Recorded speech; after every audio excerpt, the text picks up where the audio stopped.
Kristoren Evangelioa, San Mateoren liburutik.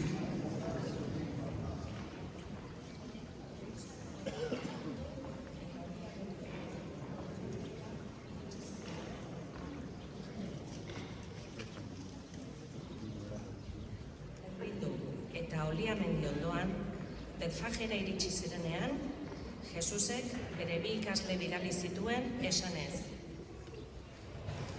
Zoazte aurreko auzo horretara, eta berehala aurreko dezue asto bat lotuta, bere umearekin. Eskatu eta ekarrik izan da ezue. Inork ezer esaten badizue erantzun jaunak behar ditu, eta berehala itzuliko dizkizu.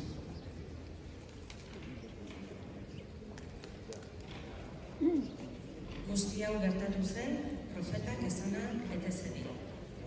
Esaiozue zioen alabari. Horranon datorri izan zeune herria, alabari.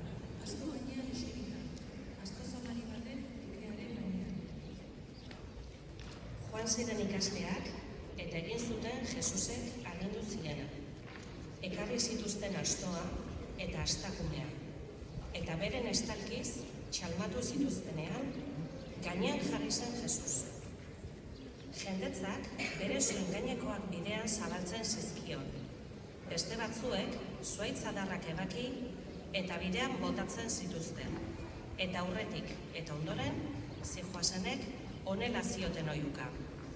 Osana Daviden semeari, bedeinkatua jaunaren izenean datorrena. Osana goibekoari. Jesus Jerusalenen sartu zelarik, herri guztiak harriturik galdetzen zuen. Nor dugu hau? Berarekin zetorren jendeak berriz honela zioen. Hau Jesus profeta da, Galileako Nazaretarra. Jaunak esana.